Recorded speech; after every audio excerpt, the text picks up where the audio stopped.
So this is a room tour of an accessible balcony cabin, room 4110 on Queen Anne.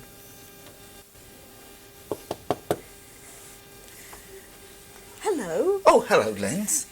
Nice of you to be here. Now, I must say, huge thanks to Dan and Tony for letting us have a look around their cabin. It's very much appreciated. Yes. So let's have a look. We've hoosed them out onto the balcony. I mean, the first thing you notice is it's massive, isn't it? It really is huge. It's a lovely open area, but then it needs to be. Yes. Because it's designed for people with wheelchairs particularly. So most of what we see here has that in mind.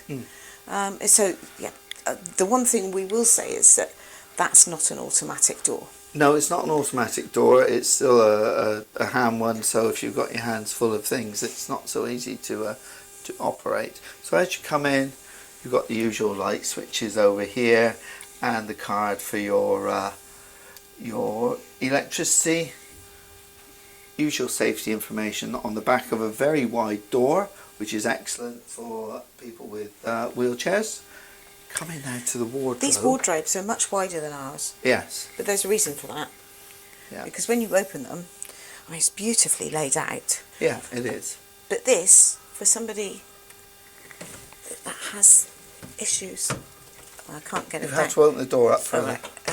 So it is. It's just a bit of a knack to it. So but then you bring that down. Yeah. And you can access the top rail. Yeah, it's really good. Which is great. Really good. And you've got hanging space at the bottom, life jackets there, and a very large safe again. One thing that's common on all of them. And there's a little bit more room in there, isn't there, Vince? Yeah, there is. And then, of course, you have another double wardrobe there. Yeah. Plenty of room. Yeah. And a lower shelf as well, or is that just full height? No, there's ability to put another lower shelf in. Put another shelf in as well, which is great. Come to the bed. Fantastically comfortable beds we've experienced. Not that we've used this one. Yeah, brilliant. And plenty of sockets next to the bed. You've got USB-A,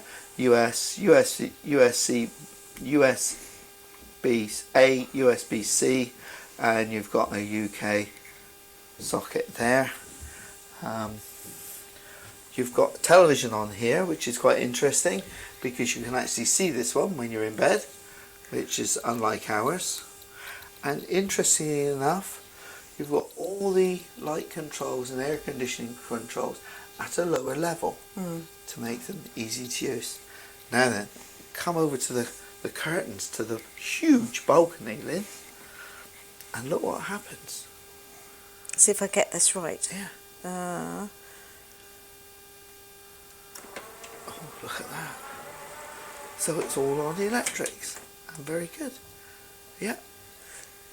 Can you shut them up, Lynn? Yes, dear. I like playing with these. Yes. So, as usual, you've got the bedside cupboards. They're a little bit wider than the ones in the inside cabin, aren't they? Yeah, they are. And again, more sockets, same as in our cabin on that ship. Come round. And Got again, a nice chair here. There's a nice chair here with a small table. yeah.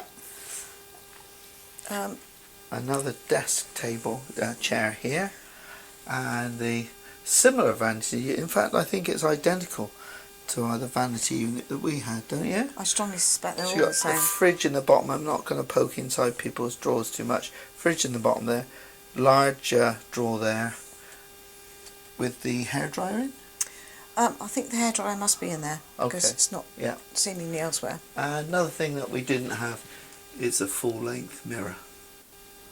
Probably a good thing. Yeah. So do you want to go into the bathroom, Lindsey? Yeah. And again, this is got a very wide door. Yep.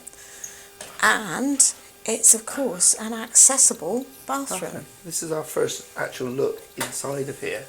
And wow, it's really, really good. So there are no lips anywhere for accessibility. You've got a seat over there, which is really good. Lots of long handrails. A huge shower.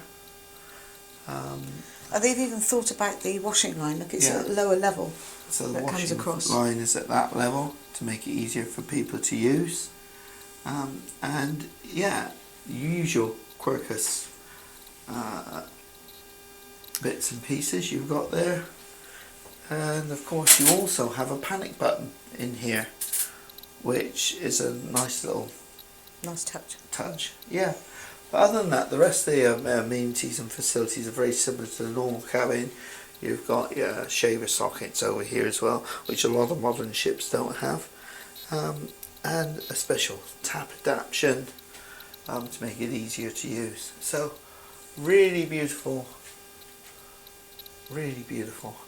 So what do you think then, Linz? It's lovely cabin. I think if you were living here, you would probably find a few quirks, but actually it's very usable, and they've thought about most things. Yeah, there's nothing like actually staying in a cabin for a week to find out how it works. But for a quick look round like we've had now, thanks to Dan and Tony again, GoCruise&Travel, our travel agent, and yeah, it's thank you very much. And that's our look round this cabin. So we come out now onto this balcony, and the balcony is huge. Look at the size of it, and it goes right round here. Wow, look at that. It's a bit of a funny shape, so you can't really use a lot of it. And the other thing that's strange is the fact you get your two usual chairs and this little round sort of footstool that acts as a table, I suppose. But that's it. I mean, surely it would be nice to have some recliners here, unless of course it's left empty so you can move the wheelchair around. But the fact that this is sold as a obstructed view cabin, when you've got views out to sea like that, is absolutely bizarre. It's one of the best obstructed view cabins I've ever seen. And of course, because this is a disabled cabin, you've got lovely little access out through here, and a nice wide door as well, so you can get in and out the cabin with ease. Please remember to like, subscribe and hit that notification bell. Thank you.